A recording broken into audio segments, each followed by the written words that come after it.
चलो। आप सभी का वापस एक बार फिर बहुत बहुत स्वागत।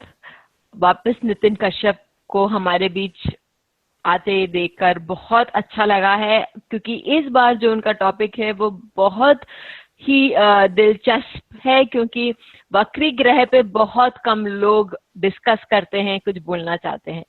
तो नितिन भाई, जल्दी आप टॉपिक पर ही आ जाते हैं, क्योंकि आपसे तो सब भली भांति परिचित हैं। जी, जय Shri Ram all of you. जय श्री राम। और स्वागत है आपका। आप सबके साथ दोबारा जुड़ने पे मैं भी बहुत आनंदित हूँ। और टॉपिक वक्री नो डाउट बड़ा इंटरेस्टिंग टॉपिक है, और मेरे ख्याल से बहुत कम इसके बारे में जानकारी है। मतलब आप अगर सॉफ्टवेयर वगैरह यूज करें तो ये तो पता लग जाता है प्लैनेट रेट्रो है, पर रेट्रो का रिजल्ट क्या है या रेट्रो क्यों है, आज उस पर मैंने कुछ किया है, वो आपसे शेयर कर रहा हूँ, जो मेरे स्टूडेंट्स के साथ में शेयर करता हूँ। Just a moment.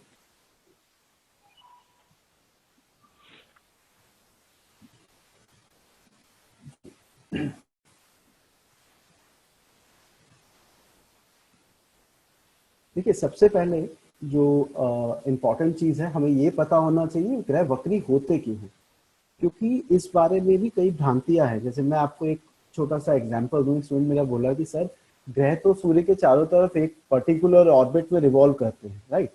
तो ऐसे में रेट्रो मतलब क्या उल्टा चलने लग जाते हैं? और अगर ऐसा है तो फिर ये तो हमने कभी एस्ट्रोनॉमी में या कभी कहीं पढ़ा नहीं। और वक्री का मतलब शाब्दिक अर्थ से हम इसका ये समझते हैं कि वो उल्टा चल रहा है। यहाँ पर ये समझना जरूरी है कि कभी भी ग्रह उल्टे नहीं चलते, अपनी जो निश्चित एक उनका जो ऑर्बिट है उसी में मूव कर रहे होते हैं, और सिर्फ वो अपीयर होते हैं कि वो वक्री हैं या वो उल्टा जा रहे हैं। इसको उसी तरह समझे जैसे दो ट्रेन अगर आप साथ साथ चल रही है और एक की स्पीड ज्यादा और एक की कम है, तो पीछे वाली ट्रेन हमें ऐसा लगेगा जैसे वो पीछे मूव कर रही है, जबकि वो भी उसी डायरेक्शन में जा रही है जहां पे आप जा रहे हो, लेकिन स्पीड कम होने की वजह से due to difference of speed वक्रत्व होता है। इन शॉर्ट अगर मैं कहूं तो गति की असमानता के कारण ग्रह वक्री प्रतीत होता है। अब देखते हैं शास्त्र के अनुसार, खगोल शास्त्र के अनुसार, कि ग्रह वक्री कैसे होते हैं। देखिए, सूर्य आपको यहाँ नजर आ रहा है, सूर्य के चारों तरफ बुध परिक्रमा कर रहा है और पृथ्वी भी उसी सूर्य की परिक्रमा कर रही है। बुध परिक्रमा करता है 88 दिन में, 88 डेज में वो अपना पूरा ऑर्बिट कंप्लीट करके वहीं आ जाता है। पृथ्वी ये करने में 1 साल लगाती है, इसी वजह से हमारे यहाँ 1 साल 365 दिन और 6 घंटे के आसपास है। ठीक, तो हमारे यहाँ वैदिक ज्योतिष में जो ग्रहों की स्थिति मापने का तरीका है वो ये है कि ग्रह के बैकग्राउंड में, ग्रह के पीछे क्या इमेज शो हो रही है। मैं यहाँ बता दूं, एस्ट्रोनॉमी में कोणीय दूरी एक वर्ड आता है, एंगुलर डिस्टेंस। हम मोस्टली एंगुलर डिस्टेंस पर को ही मेजर करते हैं। एक चीज आप सबको पता है कि जो तारे हैं, जो स्टार्स हैं, उन्हीं के group of star is called constellation. तारों के समूह को हम नक्षत्र कहते हैं, और नक्षत्रों से ही राशियां बनती हैं, and they are far apart as compare to planet. वो बहुत दूर हैं और ग्रह जो हैं वो बहुत पास हैं। लेकिन जब हम ग्रहों की स्थिति देखते हैं तो हम ये देखते हैं कि उस ग्रह के पीछे कौन सी राशि है, उसके बैकग्राउंड में क्या है। जैसे यहाँ आप देखिए, यदि इस स्थिति में कोई पृथ्वी पर बैठा व्यक्ति बुध को देख रहा होगा तो उसे बुध के पीछे ए स्टार नजर आ रहा होगा, तो वो कहेगा mercury is moving over A star, या ए तारे के ऊपर से बुध का गोचर हो रहा है।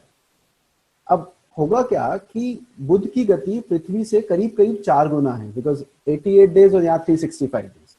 तो जब तक पृथ्वी थोड़ा हिलेगी, बुध काफी आगे हिल जाएगा। देखिए अब स्थिति में ये बुध मूव करता हुआ यहाँ आया, पृथ्वी अपनी पोजीशन से थोड़ी सी मूव हुई है, तो हमें अब वो बुध मरकरी बी तारे पर नजर आया। थोड़े समय बाद वो सी पर नजर आएगा, फिर डी पर, ई, और ये एफ। अब देखिए, यहां से वक्रत्व की कहानी स्टार्ट होती है। जब ग्रह एफ पोजीशन पे पहुंचेगा तो अभी तक हमें जो गति दिखी वो दिखी A B C D E F, इस तरह से मूव करता हुआ दिखा कि भैया पहले ए पे आया, फिर बी को। ढंग से, हाँ।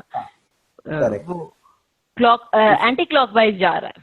एंटी क्लॉकवाइज हमें मूवमेंट दिखी और हम उसको देख पा रहे हैं, हाँ भाई ये मूव कर रहा है। अब एफ के बाद मरकरी तो अपने ऑर्बिट में ही घूमता हुआ नीचे आएगा। जब हम पृथ्वी से उसे देखेंगे तो अब उसकी पोजीशन वापस हमें ई पर नजर आ रही है, ना कि एफ के बाद अगले स्टार जी पर।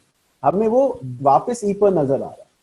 इसका मतलब हुआ कि अगर पृथ्वी पर कोई देखने वाला है उसे ये प्रतीत हो रहा है कि एफ तक तो गया वो सीधी डायरेक्शन में, एफ के बाद वो वक्री हो गया, वो वापस ई पे मुड़ गया, लेकिन एक्चुअल में वो नहीं मुड़ा, वो सिर्फ मूव कर रहा है, राइट, वो सिर्फ रिवॉल्व कर रहा है। इसके बाद की स्थिति ये सी पर आई और इस तरह से ये स्थिति बनी। अब यहाँ एक बात और नोटिस करने वाली है कि ग्रह वक्री तभी होगा जब वो पृथ्वी के ज्यादा समीप होगा। अगर आप देखें वो वक्री कहाँ हुआ, वो एफ के बाद हुआ जब उसका ऑर्बिट अर्थ के ज्यादा पास आया था। ठीक है? एक चीज और समझिएगा, ज्योतिष में प्लैनेट की डिस्क का साइज भी मैटर करता है। मतलब ग्रह का जो साइज हमें विजिबल हो रहा है, जैसे थोड़े दिनों पहले सुपर मून की बात हो रही थी, आप लोगों ने सुना होगा कि यार शायद आई डोंट नो तो ये पूर्णिमा का चंद्रमा वो सपोज टू वाज बोला जा रहा था कि 68 इयर्स में सबसे बड़ा दिखाई देने वाला है। मतलब धरती पर से जो दिखता है हमें आकाश जो दिखता है उसमें सबसे बड़ा दिखाई जा रहा है। बिल्कुल उसी तरह से ज्योतिषीय जब फल की बात हम करते हैं तो जो बुध की डिस्क है वो जब कोई चीज पृथ्वी के पास होगी तो उसका साइज बड़ा नजर आएगा।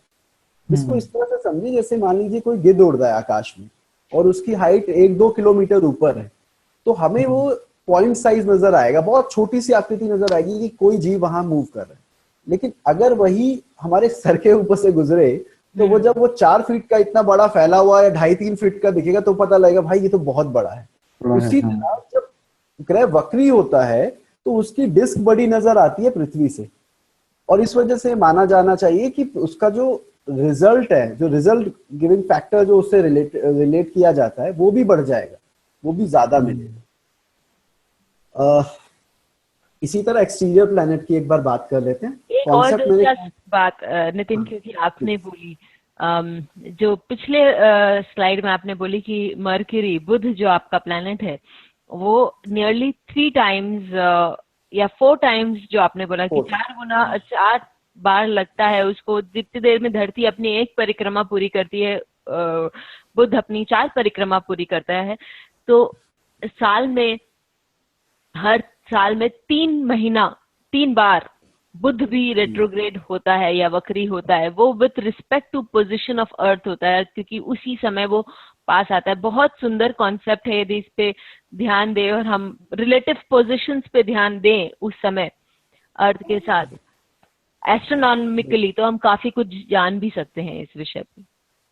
बिल्कुल आप सही कह रहे हैं। और देखिए खगोल शास्त्र में इसका जो प्रैक्टिकल रीजन है वक्रत्व का वो समझ में आता है, और जब आप उसको समझ जाते हैं तो फल भी अपने आप ही आप फल की तरफ मूव कर जाते हैं।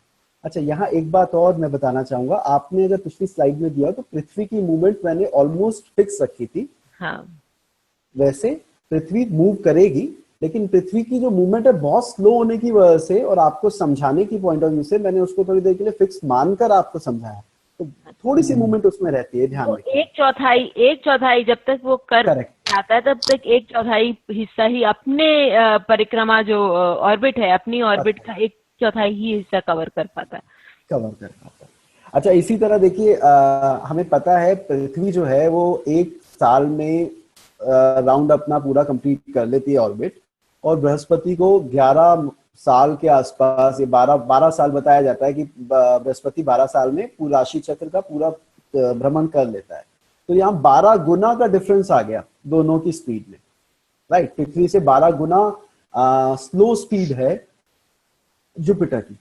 तो ऑलमोस्ट सेम कॉन्सेप्ट में अगर हम देखें तो यहाँ से अगर हम देखें तो जुपिटर ए पर, और जब पृथ्वी बृहस्पति से दूर है तो फिर वो बी पर, सी पर, इस तरह हमें मूव होता नजर आया।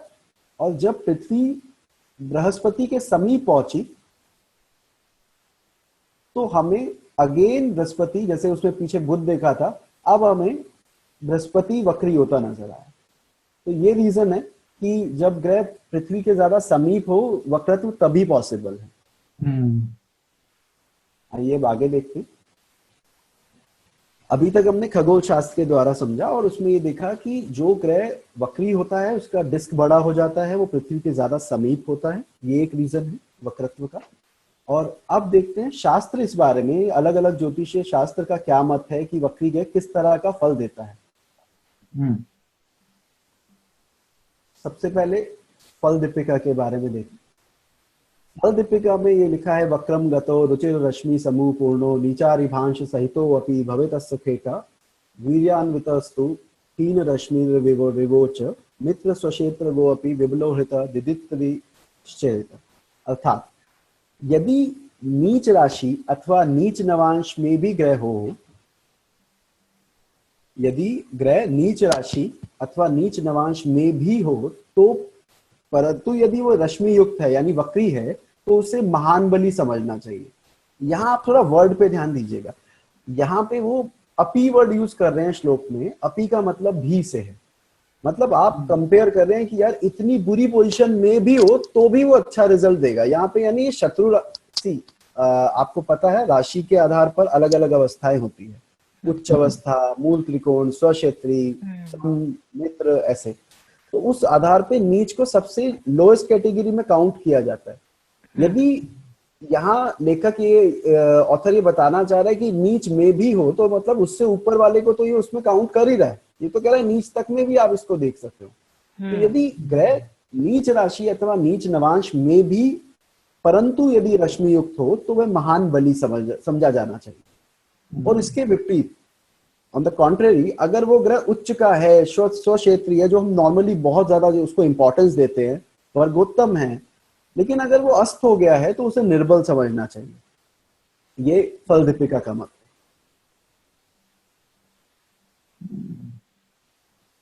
अब होरासार में क्या लिखा है, होरासार जस्ट अ मिनट। होरासार में ये जो श्लोक लिखा है वो लिखा गया है बृहस्पति के बल के बारे में। तो इसमें पृथ्वी यशस क्या कहते हैं कि बृहस्पति के बल का विचार करते हुए यदि वो धनु, मीन, कर्क या वृश्चिक में है तो वो बली है, समझिएगा। अब ये अंडरस्टूड है, धनु उसका मूल त्रिकोण साइन है, मीन उसका अपनी राशि है, कर्क में वो उच्च का होता है, वृश्चिक भी फ्रेंडली साइन है। तो ऑन दैट बेसिस ये इन तीनों में बली होना इट्स क्वाइट लॉजिकल, समझ में आता है, ऐसा होना चाहिए। मध्य दिन में भी बली बताया है। हर एक ग्रह की एक अवधि होती है, दिन के 3 हिस्से किए जाते हैं और ये देखा रात्रि के भी 3 करते हैं और ये देखते हैं कि किस हिस्से में जन्म हुआ, उसके हिसाब से उस ग्रह को बली बताया जाता है। जैसे सूर्य के लिए कहा जाता है सूर्य दोपहर 12 बजे के आसपास बली है, ठीक है। शनि सांझ से थोड़ा पहले 10वें घर में होता है, 10वें घर में होता है। Correct correct correct correct. तो यहाँ पर उसने दिन के और बाकी सारी बताई। यहाँ पे जो ध्यान देने वाली बात है वो सेकंड लाइन है, राश्यांते बलहीनो वक्रो बलवान न नीच राशो सयात। कहते हैं कि यदि गुरु वक्री है परंतु मकर में ना हो, इसके अलावा यदि गुरु वक्री है पर मकर राशि को छोड़ के किसी और राशि में तो उसे पूर्ण बलशाली माने। तो यहाँ भी वक्रत्व को एक पॉजिटिव सेंस में यूज किया गया है कि अगर भैया वक्री है तो उसको बली मानो, कमजोर मत मानिए। आगे देखते हैं। न सिर्फ ये, जब आप अंश आयु या पिंड आयु निकालते हैं, एक मेथड होता है आयु फाइंड करने का कि लॉन्जिविटी नेटिव की कितनी है। जब आप आयु निकालते हैं तो भी ये कहा गया कि वक्री ग्रह जितनी एज स्पैन दे रहा है, लाइफ स्पैन दे रहा है, उसको 3 से मल्टीप्लाई कर दो, मतलब वो 3 गुना ज्यादा एज देगा एज कंपेयर टू अदर। तो ये भी ये दिखा रहा है कि बलवान ही उसे काउंट कर रहा है, तभी वो 3 गुना आयु की बात कर रहा है। क्षमता है उसमें देने की, बलवान है, बली है, तभी क्षमता है देने की ना। जी बिल्कुल बिल्कुल बिल्कुल।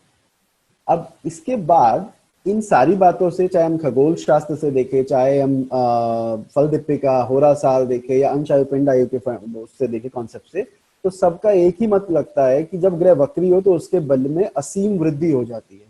तभी लेखकों ने, ऑथर ने इसी बात को कहा है अभी तक। लेकिन अब यहाँ पर इसके बाद हम जो बात कर रहे हैं वो जो एक तरह को आज जो समाज में भ्रांतियां फैली है या जो कॉन्सेप्ट फैला हुआ है वो कितना सटीक है, उसके बारे में शास्त्र कुछ कहता भी है कि नहीं, उस पर आते हैं। कि वक्री ग्रह के लिए एक पहली चीज ये बोली गई कि भाई जो ग्रह वक्री हो जाए वो अपनी पिछली राशि का फल देते हैं। ठीक है जी, मान लेते हैं पिछली राशि का फल देते हैं, पर जिन ग्रहों की 3 दृष्टियां हैं और एक वो हाउस है जिसमें वो प्लेस्ड है, तो 4 घर एक, जैसे बृहस्पति की बात करते हैं, बृहस्पति एक समय में 4 घरों पर प्रभाव डालता है जहां वो खुद प्लेस्ड है और 5, 7, 9 दृष्टि से जहां देख रहा है। अब हमने क्या किया, उसको वक्री कर दिया। मान लीजिए कुंडली में वक्री, और हमने कहा जी पिछली राशि में चला गया, तो उसकी दृष्टियां भी चेंज हो गई। तो बाकी अब 4 हाउस पहले थे और अब आपने 4 भाव और जोड़ दिए, तो कुंडली के 12 भावों में से आपने 8 भाव तो गुरु से संबंध उनका जोड़ ही दिया। तो रिजल्ट तो ऑब्वियसली फिर आप जो ढूंढना चाह रहे हैं वो मिल ही जाएगा, कहीं ना कहीं से फिट हो जाएगा, राइट? कि अगर इस तरह देखा, हाँ, अब ये है कि अगर किसी क्लासिकल ने इस बात के ऊपर उसे अप्रूवल दी है अपने एंड से कि नहीं, हाँ ये ऐसा हो सकता है, ऐसा होता है, तब तो ठीक है। लेकिन अगर किसी क्लासिकल में इस बारे में नहीं दिया गया, तो बृहस्पति की दृष्टि, शनि की वक्री की दृष्टि, वो तो बहुत ज्यादा पूरी कुंडली का आप ये देखिए मोर देन 66% वो एक वक्री होने पे ही कवर कर लेगा, चाहे वो पॉजिटिव रिजल्ट हो चाहे नेगेटिव। अच्छा, और आपको एक चीज यहाँ और बता दूं, देखिए द्विग्रह गोचर जो हम देखते हैं, आई थिंक आप सब अपने हमारे दर्शकों को पता ही होगा कि बृहस्पति और शनि दोनों की जिस अगर कॉमन एक हाउस पर दृष्टि आती है तो ये कहा जाता है कि उसका फल मिलेगा। डबल ट्रांजिट प्रिंसिपल, और हिंदी में द्विग्रह गोचर। तो दोनों का अर्थ यही है कि भैया बृहस्पति शनि दोनों अगर एक घर को देखे तो प्रभाव उस घर का उस साल मिलता है। अगर वक्री हो जाएगा तो भैया आपकी 8 भावों को देख रहे हैं, अगर दोनों वक्री हो गए तो फिर तो कहानी कुछ और है, तो फिर कुंडली में कोई भाव बचा ही नहीं। अच्छा, अब जब मैं इसके बारे में ढूंढ रहा था तो मुझे प्रश्न प्रकाश करके एक जो हॉरेरी की बुक है उसमें लाइन मिली जो अब आपके सामने है कि वक्रे अतिचारे भौमादा पूर्व राशि फल प्रदा जीवः शनिश्च यत्र स्थौ तस्य राशे फल प्रदौ। मतलब मंगल बुध शुक्र ग्रह वक्री और अतिचारी हो तो पूर्व राशि का फल देंगे, लेकिन गुरु और शनि जिस राशि में स्थित हो उसी का फल करेंगे। अब यहाँ 2 बातें हैं। पहली चीज ये प्रश्न प्रकाश की बात है, यानी प्रश्न कुंडली पे अप्लाई करने का नियम है, तो हम इसको सीधा सीधा जातक की कुंडली पर लगा नहीं सकते, जातक मेरी जानकारी है। अच्छा, तो उसके बाद भी इसने शनि और बृहस्पति को इन्होंने भी डिनाई किया कि नहीं भाई, बृहस्पति शनि को वक्रत्व के बाद आप उसको नहीं माने कि वो पिछली राशि का फल देंगे। हाँ, कुछ नाड़ी शास्त्र इस बारे में पिछले घर से फल देखने को कहते हैं, साउथ इंडिया में जो देखा जाता है, परंतु जो क्लासिकल मेरे पास थी उसमें जब ढूंढने की कोशिश की मुझे नहीं मिला। और अगर दर्शकों को कहीं मिले तो प्लीज हमसे शेयर करें कि किसी शास्त्र के अंदर अगर ये श्लोक कुछ ऐसा मिले इसमें ये लिखा है कि वो पूर्व राशि का फल देंगे, तो हमारे लिए बहुत ज्ञानवर्धन हमारा होगा अगर वो हो पाए तो। आगे, अब एक और बड़ा ज्यादा प्रचलित कॉन्सेप्ट है कि भाई नीच का ग्रह वक्री होके उच्च के समान फल करता है और उच्च का ग्रह वक्री होके नीच के समान फल करता है। यदि उच्च का ग्रह वक्री हो जाए तो वो नीच हो जाएगा। उत्तर कालामृत में इस बारे में मेंशन किया हुआ है, तो यहाँ हमें कॉन्सेप्ट समझने की जरूरत है। तो मैं यहाँ कुछ बात आपसे शेयर कर रहा हूँ। इस तथ्य को कुछ घटनाओं के साथ जोड़ के देखते हैं। देखिए, ये सीता हरण का चित्र है।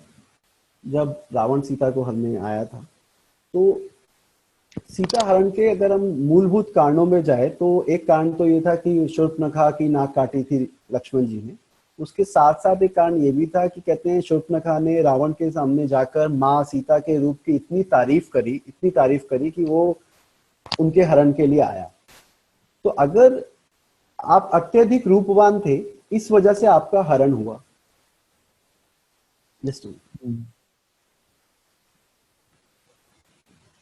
अब अगर हम रावण के वध की बात करें तो आप मुझे बताएं अनुराधा जी, आपका क्या मत है कि रावण का वध क्यों हुआ, उसका मूल कारण क्या रहा होगा? हाँ, उसका अहंकार, वही जैसे आपने बोला कि हाँ, उस सीता जी का रूप बहुत अत्यधिक वो था, इतना मोहनीय था कि शब्दों के द्वारा ही वो मोहित हो गया।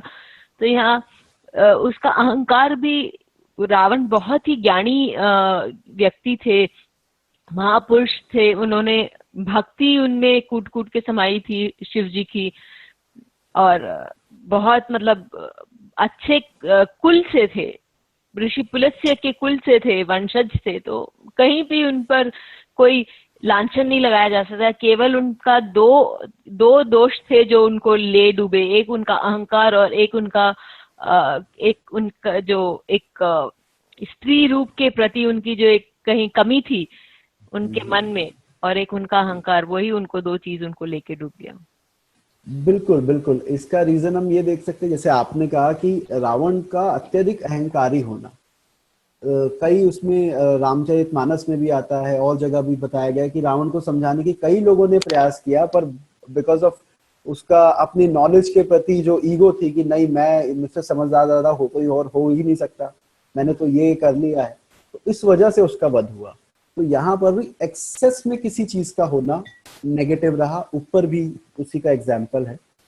और एक ये राजा बलि, ये तीनों केसेस मैंने लिए हैं, ये चाणक्य के एक जो नीति है उसके अनुसार मैं वहां से बता रहा हूँ, ये कि राजा बलि का स्वयं बंदे जाना, वो 3 पग धरती वाला जो आप लोगों ने माइथोलॉजिकल स्टोरी पढ़ी होगी वामन अवतार में, तो वहां पर भी कहते हैं कि शुक्राचार्य उन्हें समझा रहे थे राजा बलि को कि भाई ये भगवान विष्णु अवतार है, मत करो, लेकिन वो दानवीर ज्यादा होना, एक्सेस में दानवीर होने की वजह से बेचारे, या यूं कहे कि उनका दानवीर होना कारण था जिसकी वजह से उनका सब राजपाट गया। ना सिर्फ ये, आप अगर कर्ण का एग्जाम्पल लें, कर्ण को भी पता था और फिर भी वो इंद्र को अपना कवच दे देते हैं। ऐसे कई एग्जाम्पल मिलते हैं जहाँ पे एक्सेस राजा में, हरिश्चंद्र, सत्यवान राजा हरिश्चंद्र बिल्कुल, सपने में देखने की वजह से उन्होंने दान में देना पड़ा कि मैंने सपने में आपको देते हुए देखा। तो ये एग्जाम्पल है कि यदि अच्छे गुणों का भी आप में अत्यधिक मात्रा है तो वो आपको नेगेटिव रिजल्ट देगी। अगर आप बहुत अच्छे, और हम कहें ये गुणी है, ये बहुत अच्छी चीज है, लेकिन अच्छी चीज भी, वो क्या कहते हैं, ज्यादा मीठा भी ना जहर हो जाता है। तो वही चीज यहाँ पर है कि अगर वक्री के साथ हम इसको उस कॉन्सेप्ट के साथ जोड़ें कि भाई उच्च का ग्रह पहले ही अपनी उच्च अवस्था में है राम अपनी उच्च अवस्था में है, उसके बाद आपने उसे वक्रत्व का भी बल दे दिया, तो अब उसमें वो चीज एक्सेस में आ गई।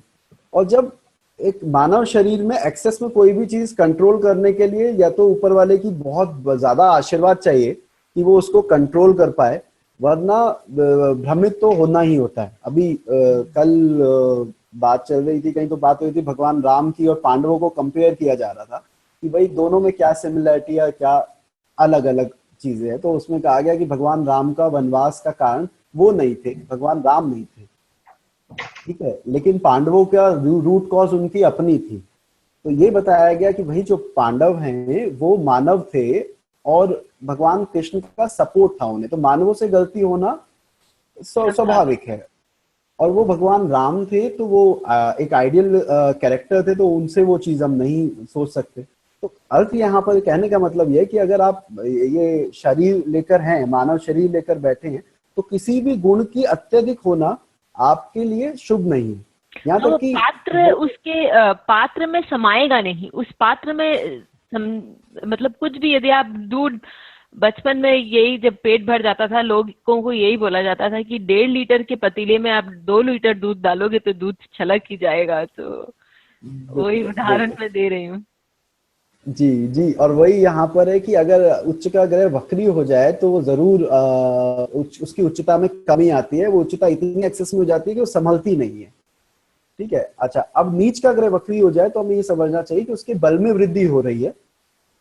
उच्च के समान आप उसका फल ना भी कहें, लेकिन ये मान के चले कि यदि नीच ग्रह वक्री है तो वह अपनी नीचता से कुछ अंश ऊपर उठ चुका है। और यहाँ एक बात बतानी बहुत इंपॉर्टेंट है कि ग्रंथों में जो परम उच्च अंश हैं वो दिए गए हैं, है ना, जैसे सूर्य का 10 अंश या बाकी ग्रहों के अलग अलग। हाँ। तो यदि वक्री ग्रह है तो ये देखना जरूरी है कि वो उच्च होने के बाद वक्री हुआ है या उच्च होने से पहले वक्री हो गया। क्या फर्क आएगा भाई? एक है आप माउंट एवरेस्ट पे चढ़ने जा रहे हो और आप एवरेस्ट यानी अपने उस पीक पॉइंट पे पहुंचने से पहले ही वापस मुड़ गए, नहीं भाई मेरे बस की नहीं है, मैं तो जा रहा हूं। एक तो ये हुआ। दूसरा ये हुआ कि अगर आप उच्चता के बाद नीचे उतर के फिर वक्री होके वापस ऊपर आ रहे हो, वापस उस परम उच्च बिंदु की तरफ मूव कर रहे हो, तो it should be considered as good sign. मेरी बात समझ में आ रही है? मतलब कि आप अगर अंशों के आधार पर देखेंगे तो हमें ये देखना चाहिए वो अपने परम उच्च या परम नीच की तरफ बढ़ रहा है या परम नीच से वो दूर हट रहा है। तो ये एक और चीज है जो हमें ये परम उच्च और ये जब उच्च वक्री हो नीच वक्री हो पे लगाना चाहिए। प्लीज। अच्छा, या इसको एक प्लीज, यदि मैं गलत हूं तो मुझे सही करिएगा। एक स्पष्टता के लिए नितिन, मैं ये बोल रही हूँ कि जैसे आपने पहले उदाहरण दिया कि वो वक्री होने, उच्चता की चरम सीमा पहुंचने से पहले वक्री हो गया, यानी कि उच्चता की जगह पहुंचने से पहले ही मुड़ के उतर गया। यहाँ ये हो सकता है कि जिस पात्र के बारे में जिसकी कुंडली हम देख रहे हैं, ये हो सकता है कि अपनी मंजिल पार पाने के जस्ट पहले उसमें उसका वो मनोबल टूट जाएगा या कुछ हो जाएगा, हताश हो जाएगा कि वो वापस आ जाएगा, उतरेगा। लेकिन क्योंकि वक्री को कभी ना कभी तो वापस अपनी गति पकड़नी पड़ेगी, तो कोई उसको मनोबल देगा, कोई उसको सहायता देगा कि वो वापस, क्योंकि at the end of the day हम सब इसको प्रैक्टिकल यूज में उतारना चाहते हैं। तो इसी के लिए मैंने ये पूछने की। बिल्कुल नहीं, आप बिल्कुल सही कह रहे हैं अनुराधा जी, और बहुत अच्छी एक्सप्लेनेशन है कि बाद में तो उसे उस पॉइंट पर आना है। और हम ये मान के चलते हैं कि जब वो व्यक्ति पैदा हुआ तो एक स्थिति उसके ग्रहों ने हमें बताई, एक परिस्थिति जो उसकी लाइफ में आएगी वो हमें पता लगी, लेकिन ग्रेजुअली वो उस पॉइंट के पास से जाएगा। तो no doubt with motivational support या जो आपने कहा सपोर्ट की वजह से वो उस चीज को ओवरकम कर सकता है। वो एक बार उसको मतलब एक बार डर के मारे वापस रिट्रीट करता है, लेकिन किसी तरह वापस अपना मनोबल बढ़ाता है या पीछे किसी और से उसको मनोबल मिलता है। यदि पीछे से कोई ग्रह उसको सपोर्ट कर रहा है तो उसको धक्का लग के फिर वो वापस वो सोचता है कि नहीं, मैं वापस नहीं आऊंगा जब तक मैं वापस नहीं पहुंचा। तो ये हो सकता है, we can see that in the chart. Correct. अब दो एग्जाम्पल चार्ट से अगर हम इसको समझें, जो अभी हम बात कर रहे थे, ये चार्ट है 14 दिसंबर 1978 और समय 13:17, दोपहर 1:17 नई दिल्ली की कुंडली है। यहाँ पर देखिए दो चीजें समझ लीजिए। पहले एक तो ये कि शास्त्रों का ये भी मत है कि क्रूरा वक्रा महाक्रूरा सौम्या वक्रा महाशुभा। क्रूर ग्रह यदि वक्री हो जाते हैं तो अति क्रूर हो जाते हैं। और यहाँ पर अभी तक जो हमने बात की थी इससे पहले, वो बात करी थी उसका बल बढ़ जाता है, उसकी क्षमता बढ़ जाती है। जैसे अनुराधा जी ने कहा कि उसके बल देने की क्षमता बढ़ जाती है। अब बात आई कि अगर वो जो फल देने वाला है वो नेगेटिव फल देने वाला है तो नेगेटिव फल देने की क्षमता बढ़ जाएगी। हम उसके बल को और उसके पॉजिटिव और नेगेटिव जो हम उसको क्लासिफाई करें उन दोनों को अलग रखना चाहिए, तभी हम इसको समझ पाएंगे कि अगर सौम्य ग्रह वक्री तो बहुत शुभ और अगर क्रूर ग्रह वक्री तो बहुत ज्यादा नेगेटिव रिजल्ट वो दे सकता है। यहाँ पर एक और बात ये भी है कि देखिए कोई भी ग्रह दो आधार पर अपने फल डिसाइड करता है, निर्धारित करता है। पहला ये आधार है कि उसका नैसर्गिक स्वभाव क्या है। जैसे हम कहते हैं गुरु शुक्र ये दोनों शुभ ग्रह हैं, सौम्य ग्रह हैं। और दूसरा आधार होता है उसका स्वामित्व, किस राशि का वो स्वामी है, कुंडली में किन भावों का आधिपत्य उसे मिला है। जैसे त्रिकोण का यदि वो स्वामी बनता है कोई ग्रह तो उसे शुभ काउंट किया गया है, त्रिकोणाधिपति को सदैव शुभ माना गया। तो यहाँ पर ये देखने में मिला कि यदि कोई त्रिकोणाधिपति वक्री हो जाए तो वो फल में कमी नहीं करता। मैं रिपीट करूंगा, यदि लग्नेश पंचमेश नवमेश वक्री अवस्था में हो तो ये पॉजिटिव साइन है, उसके बल देने की क्षमता बढ़ गई रिगार्डिंग दैट पर्टिकुलर हाउस। इस हाउस का वो लॉर्ड है। एंड पोजीशन यदि जहां पोजीशन है वहां, हाँ देखिए अनस्टेबिलिटी वक्रत्व का एक ऐसा पॉइंट है जो श्योर शॉट है, जो मतलब उसके फल के आधार पर नहीं लगता, मतलब वो शुभ हो चाहे अशुभ, लेकिन अनस्टेबिलिटी वक्रत्व अवस्था तड़पने वाली है, ना इधर ना उधर, वो बीच में कहीं मूव करने वाली है।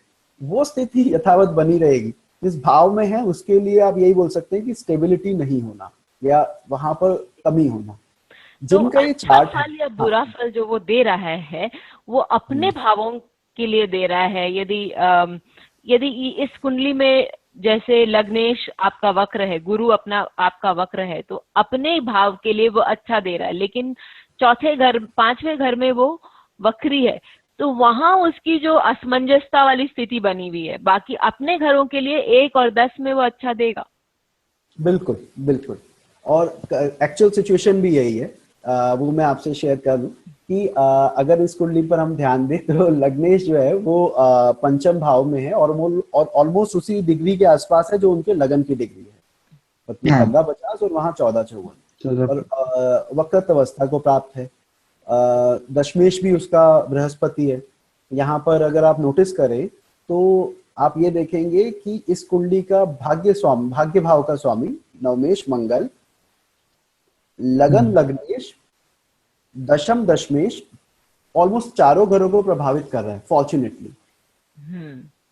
रिपीट, लगन को भी देख रहा है, लग्नेश को भी देख रहा है, हाँ। दशम में बैठकर दशमेश को भी देख रहा है। तो ये भी एक पॉजिटिव साइन है जो उसको बूस्ट अप करने के लिए, जो आपने बात कही थी। मैं यहाँ पर अब आपको बताऊं हुआ क्या इस नेटिव की लाइफ में। इसने एक बीपीओ सेंटर रन करने की कोशिश की 2005-6 के आसपास। अनफॉर्चुनेटली उसमें सक्सेसफुल नहीं हो पाया। नहीं हो पाने के बाद एक बार जैसे हर कोई बंदा फेडअप हो जाता है कि यार लाइफ में क्या रखा है, इतनी मेहनत करी, इतना स्टाफ था, सब कुछ चला गया हाथ से। तो इनके फादर ने इनको बूस्टअप किया, नहीं यार ये नहीं, आप ये वाला प्रोफेशन करो, तू कर सकता है भाई, तेरे पास क्या कमी है, रिसोर्सेज तेरे पास है, बैक सपोर्ट तेरे पास है, तू क्यों मना करता है। आज के टाइम में ये व्यक्ति एक बहुत अच्छा बिजनेस रन कर रहा है। तो यहाँ जो आपने बात बोली थी ना कि उच्चता के पास पहुंच के वक्री होना, अब ये उच्चता से पहले वक्री हो रहा है 14-54 पे।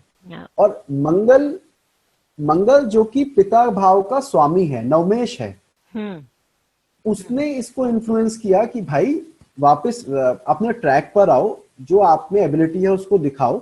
और ये नेटिव फिलहाल बहुत एक अच्छा बिजनेस रन कर रहा है।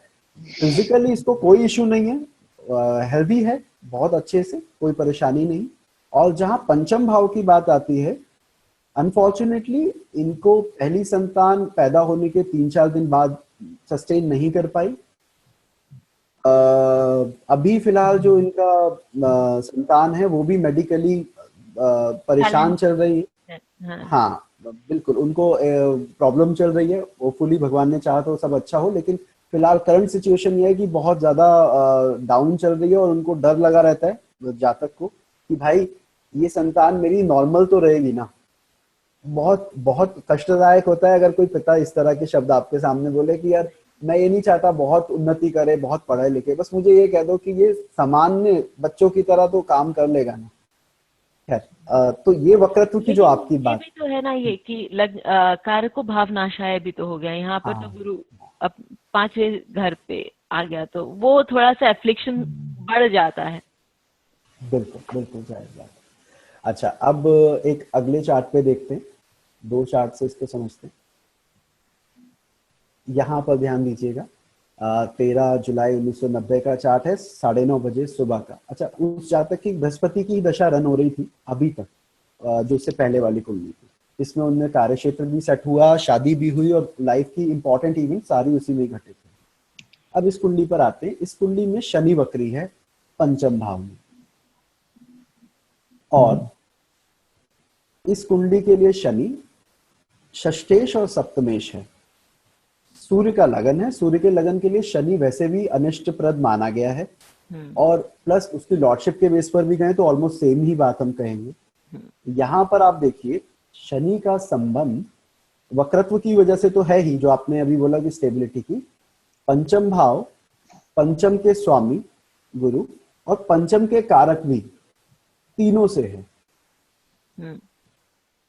विठल भाई, मेरी आवाज आ रही है? एकदम। शनि यहाँ पर ना सिर्फ पंचम भाव को प्रभावित या अफ्लिक्ट कर रहा है, वो पंचम के साथ पंचमेश को भी, पंचम के कारक को भी कर रहा है। और अगर आप डिग्रीज पे ध्यान दें तो शनि की 28-25 और बृहस्पति की 28-16 है। एकदम टक्कर के सामने है, एकदम टक्कर के सामने। दूसरा एक चीज और देखिए कि वैसे जो ताजिक प्रिंसिपल है वो यहाँ अप्लाई नहीं होते, लेकिन मैं फिर अभी आपसे कहूंगा कि बृहस्पति शनि की तरफ जा रहा है और शनि वक्री होके बृहस्पति की तरफ आ रहे हैं। एक बड़ा इंपॉर्टेंट फैक्टर है कि आने वाले समय में वो किस तरह का रिजल्ट देगा। जन्म के समय ये स्थिति थी, अब उसकी डिग्रीज ये बता रही है कि भैया आने वाले डे बाय डे वो सिचुएशन इंप्रूव होगी या डे बाय डे सिचुएशन और खराब होगी। शनि की दशा में इस जातक को इसके परिवार से दूर होना पड़ा, पारिवारिक कलेश एक रहा, चाहे उसका कारण हम यहाँ पर शनि की दूसरे घर पर दृष्टि भी मान सकते हैं, एक तरीका ये है। दूसरा, जैसे मैंने कहा, शनि सप्तमेश होकर वक्री है, तो सप्तमेश अगर वक्री है तो आप जीवन साथी के लिए ये कह सकते हैं कि वो बली होगा, जो अभी हम बात कर रहे थे कि अगर कोई ग्रह वक्री है तो अपने भावाधिपत्य का बल अच्छा करेगा। परंतु पंचम में वक्री होने की वजह से, और दो इनकी एज अभी काफी कम है, 90 का इनका जन्म है और अभी कुछ ज्यादा एज नहीं हुई है, लेकिन शादी जल्दी होने के बावजूद इनके 4 साल से कोई संतान उत्पन्न नहीं हुई है।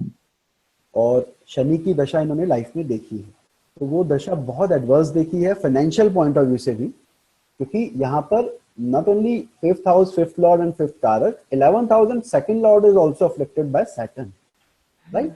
तो शनि का इसके आर्थिक जो घर होते हैं, जो अर्थ भाव कहे गए हैं, अर्थ से जोड़ के देखा है, उन दोनों घरों को प्रभावित करने के कारण स्थिति बहुत ही ज्यादा एडवर्स रही है फाइनेंशियली शनि की दशा में। तो यहाँ वक्री का समझते हुए मैं एक बार इसको सम अप करते हुए बता दूं कि पहली चीज, जब भी ग्रह वक्री होता है वो पृथ्वी के ज्यादा समीप होता है, वो आपने खगोल शास्त्र के माध्यम से समझा। दूसरी बात हमने ये बताई कि फल दीपिका हो, होरासार हो या बाकी जितने भी क्लासिकल बुक्स हों, अधिकतर बुक ने इस बात का समर्थन किया है कि वक्री ग्रह को बल प्राप्त हो जाता है, एडिशनल स्ट्रेंथ आ जाती है उसकी। फिर हमने इस बात को उस प्रिंसिपल से भी समझा कि उच्च का ग्रह वक्री हो जाए तो फिर वो नीच समान क्यों फल करता है, क्योंकि अधिकता अत्यधिक होना चीज खराब कर देती है, कारकत्व खराब कर देती है। तो ये कुछ पॉइंट थे जो आज मैं चाह रहा था कि सप्तऋषि फोरम पर मैं शेयर करता हूँ और कर सकूं आप लोगों के साथ। Thank you sir. ये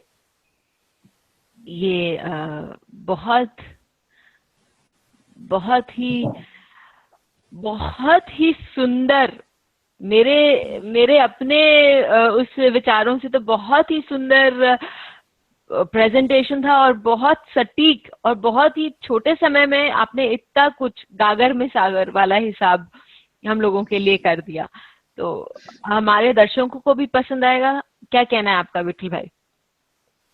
जरूर पसंद आएगा। एक खगोल शास्त्र के हिसाब से, एस्ट्रोनॉमिकली आपने ये बताया कि वक्री पृथ्वी से कैसे दिखाई देता है, मतलब वो एक जो कॉन्सेप्ट है वो एकदम क्लियर हो गया।